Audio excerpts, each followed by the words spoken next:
Halo semuanya, selamat datang kembali di Aro TV dan terima kasih sudah mengklik video ini. Di tanggal 10 November 2023 kemarin, Netflix secara resmi menampilkan trailer pertama dari series live action Avatar The Last Airbender. Setelah sebelumnya kita hanya mendapatkan teaser pendek dan beberapa showcase foto dari para pemeran. Di video ini tentunya saya akan mencoba mengupas secara detail tentang plot, visual, easter egg, serta pendapat saya tentang trailer perdana ini. Silakan tekan tombol like-nya terlebih dahulu dan bagi kalian yang baru bergabung silakan tekan tombol subscribe dan notifikasinya agar tidak melewatkan konten-konten lainnya. Tanpa berlama-lama lagi, mari kita breakdown trailer perdana dari series Netflix live action Avatar The Last Airbender.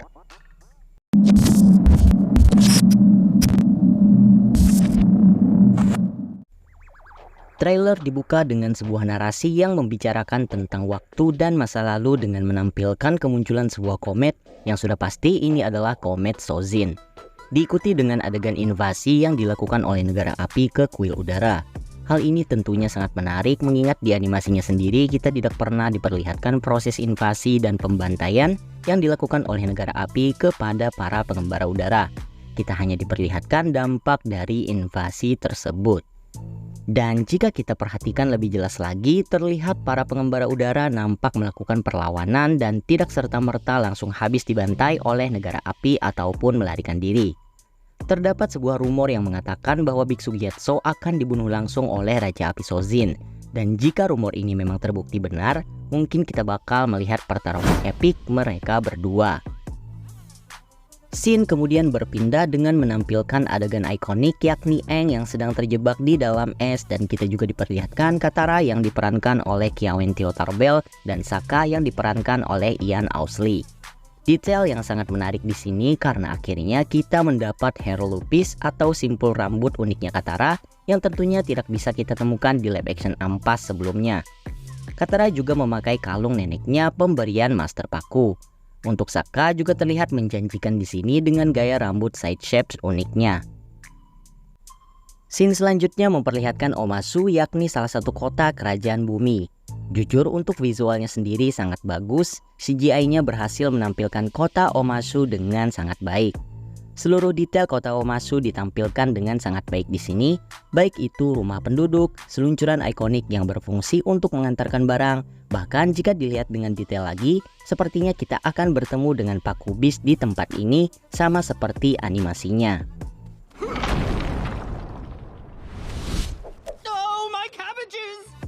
Scene kemudian berpindah dengan memperlihatkan Zuko yang diperankan oleh Dallas Liu. Dan yaps, untuk Book-wan sangat mirip dengan Zuko khususnya rambut ponytail botaknya. Tidak seperti Zuko di live action Ampas sebelumnya. Jujur, scene ini agak sedikit membingungkan. Scene ini bisa saja terjadi ketika Zuko akan bertemu dengan Laksamana Zhao sebelum akhirnya mereka Agni Kai. Atau bisa saja ini scene baru, yakni ketika Zuko akan pergi untuk memulai pencariannya terhadap Avatar. Tidak lama setelahnya kita ditampilkan Iroh yang diperankan oleh Paul Sun-Hyang Lee. Entah ini di adegan yang sama atau bukan, Iroh nampak sedih melihat keponakannya itu. Bisa saja sedih karena khawatir Zuko akan bertemu dengan Laksamana Zhao, atau sedih karena melihat keponakannya itu harus melaksanakan tugas yang berat, yakni memulai pencariannya terhadap sang Avatar. Menurut kalian, kapan scene ini terjadi? Silahkan komen. Scene selanjutnya berpindah ke ruang tahta di mana kita diperlihatkan langsung Raja Api Ozai yang diperankan oleh Daniel Dae Kim. Sedikit perbedaan dengan animasinya, Raja Api Ozai di Book 1 dan 2 hanya ditampilkan siluet atau bayangannya saja. Dan hingga Book 3 baru kita ditampilkan sosok dari Raja Api Ozai dengan jelas. Padahal akan sangat keren jika pihak Netflix sedikit bersabar untuk mereveal sosok dari Raja Api Ozai, mengingat itu akan memberikan kesan yang lebih mengintimidasi di sepanjang series nanti. Tapi ya bisa dimaklumi, mungkin Netflix mereveal sosok Ozai agar tidak mengecewakan para fans seperti versi Ozai di live action Ampas sebelumnya. Dan untuk penampilan Ozai di sini, Daniel Dae Kim 100% perfect. Benar-benar menyerupai Ozai di versi animasinya.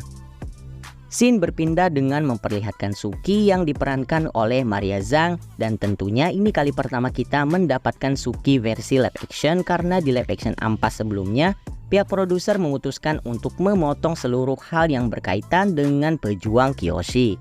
Untuk penampilan Suki sebagai pejuang Kyoshi tentunya sangat bagus dengan mengikuti versi animasi, khususnya make up ikonik, baju zirah, dan bahkan mereka menambahkan detail lebih untuk ornamen kepala para pejuang Kyoshi. Scene kemudian berpindah memperlihatkan momen Saka dan Suki. Ada sedikit perbedaan dengan animasi di sini, di mana Suki berbicara dengan Saka tanpa menggunakan make up-nya. Padahal selama di Book One, Saka tidak pernah melihat wujud asli Suki hingga pertemuannya kembali di Book Two, tepatnya di Full Moon Bay, di mana Saka sempat tidak mengenali Suki dengan tampilan tanpa make up-nya. Scene terus berlanjut dengan memperlihatkan lebih detail tentang pejuang Kyoshi sedang latihan bersama, yang tentunya mirip sekali dengan versi animasinya. Kemudian kita diperlihatkan pulau vulkanik yang tidak lain adalah tempat dibangunnya kuil yang didedikasikan untuk Avatar Roku. Untuk visualnya sendiri 100% mirip dengan versi animasinya, dan tentunya kita diperlihatkan Aang untuk kali pertama di sini sedang terbang menggunakan tongkat glidernya. Scene kemudian berpindah dengan menampilkan kemunculan Aang dengan lebih jelas. Untuk tato pengembara udara, Netflix sekali lagi berusaha untuk membuat adaptasi ini semirip mungkin dengan versi animasinya, dengan membuat desain tato Aang sesimpel mungkin. Berbeda dengan tato versi live action Ampas sebelumnya yang desainnya agak lebih mendetail. Kalau kalian lebih suka versi yang mana? Silahkan komen. Dan tidak lama setelah itu, kita ditampilkan tulisan persembahan Netflix diiringi OST ikonik Avatar The Last Airbender yang tentunya membuat kita merasa nostalgia. Selanjutnya kita diperlihatkan Aang sedang berada di sebuah hutan yang habis terbakar. Tentunya ini adalah episode ketika Heibai, sesosok roh yang marah karena hutannya terbakar dan mulai menculik beberapa penduduk termasuk Sokka. Adegan selanjutnya memperlihatkan momen ketika Zuko menolak untuk aknikai dengan ayahnya sendiri.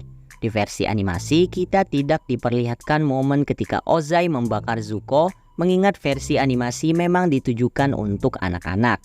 Dan untuk versi live action ini tentunya kita bakal lebih diperlihatkan adegan kekerasannya, termasuk momen ketika Ozai membakar wajah Zuko.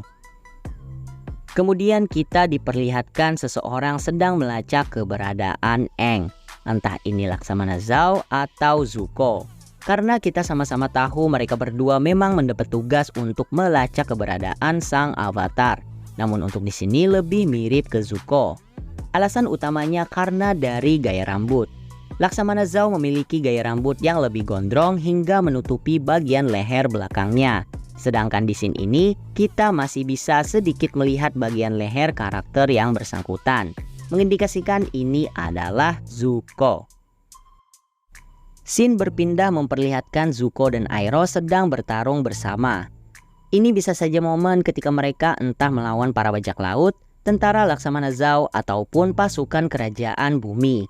Namun, dengan melihat wajah Iroh yang memerah seperti itu, sepertinya ini terjadi ketika Iroh diculik dan ditangkap oleh pasukan kerajaan bumi saat berendam di air panas, dan Zuko datang mencoba menyelamatkan Iroh. Dan akhirnya kita diperlihatkan sedikit koreografi dari firebending Zuko yang diperankan oleh Dallas Liu. Keren banget sih ini. Selanjutnya kita diperlihatkan Azula yang diperankan oleh Elizabeth Liu. Azula terlihat sedang berada di ruang tahta yang kemungkinan ini adalah scene episode terakhir dari Book One, di mana Ozai meminta Azula untuk turun tangan menangkap Zuko dan Iroh yang telah melarikan diri. Dibandingkan teaser image sebelumnya di mana Azula terlihat sangat menggemaskan, di sini Elizabeth Liu sedikit lebih meyakinkan dalam memerankan Azula dengan memperlihatkan tatapan yang mengancam. Selanjutnya kita diperlihatkan lagi scene Katara dan Sokka sedang berada di sebuah tempat yang agak gelap, yang kemungkinan besar ini adalah ruangan di mana mereka menemukan Aang sedang bersedih atas kematian Biksu Gyatso. Netflix sekali lagi sangat fokus untuk memperhatikan detail yang ada di versi animasinya, yakni kalung putih yang dikenakan oleh Sokka tidak seperti live action ampas sebelumnya. Oke, untuk saya pribadi tidak ada ekspektasi sama sekali akan melihat Avatar State Aang di trailer perdana. Namun sepertinya Netflix ingin sedikit meyakinkan para fans dengan menampilkan Avatar State sang avatar. Momen ini sepertinya terjadi ketika Aang berada di kuil udara selatan, atau lebih tepatnya ketika mengetahui kematian Biksu Gyatso. Scene kemudian berpindah ke Pulau Kyoshi yang sedang diporak-porandakan oleh Zuko dan tentara negara api. Aang dengan dahsyatnya muncul dan menumbangkan semua orang di sana. Untuk CGI pengendalian udaranya sangat bagus, terutama impact airbending terhadap keadaan sekitarnya. Kemudian akhirnya kita diperlihatkan wujud apa untuk versi live action ini, dan sepertinya scene ini mengarah ke episode 9 di mana tim Avatar terjatuh dari atas air terjun setelah pertarungan mereka dengan Zuko dan para bajak laut yang kemudian diselamatkan oleh Appa. Kita juga diperlihatkan secara jelas wujud Momo yang sedang terbang bersama tim Avatar. Untuk wujud Momo ada beberapa perbedaan opini di antara para fans. Ada yang mengatakan jelek, ada juga yang mengatakan bagus. Kalau saya sendiri, CGI untuk Momo lumayan bagus. Ya mungkin ekspektasi saya yang terlalu tinggi atau memang belum terbiasa. At least Momo yang ini jauh lebih baik daripada Momo di versi live action ampas. Scene terakhir memperlihatkan tim Avatar sedang terbang menaiki Appa menuju ke sebuah pulau yang diyakini adalah Pulau Kyoshi. Karena dari kejauhan kita bisa melihat patung Avatar Kyoshi. Scene kemudian beralih menampilkan semua ikon keempat negara dari suku air, kerajaan bumi, negara api, dan pengembara udara. Sepertinya Netflix akan menggunakan keempat ikon negara ini sebagai intro di tiap episodenya, menggantikan keempat bender untuk versi animasi. Dan akhirnya ditutup dengan logo Avatar The Last Airbender yang dijadwalkan akan tayang 22 Februari 2024. So itu dia tadi breakdown untuk trailer perdana series Netflix live action Avatar The Last Airbender. Untuk saya pribadi secara keseluruhan cukup puas dengan semua hal yang ditampilkan di trailer ini. Tentunya ada beberapa hal yang masih membuat saya penasaran. Misalnya saja bagaimana nanti koreografi untuk waterbending, earthbending, dan seperti apa role dari karakter baru yakni Yukari yang menggantikan sosok Oyaji untuk versi animasinya. Kita tunggu saja trailer berikutnya, semoga semakin bisa menaikkan hype kita akan proyek live action satu ini. Dan by the way, kira-kira admin Arus sudah berapa kali menyebutkan live action ampas di video ini? Silahkan komen, serta berikan juga opini kalian tentang series Netflix live action Avatar The Last Airbender. Dan seperti biasa, jangan lupa untuk menekan tombol subscribe dan aktifkan tombol notifikasi kalian agar tidak melewatkan konten-konten menarik lainnya. Sampai jumpa di video selanjutnya. Adios.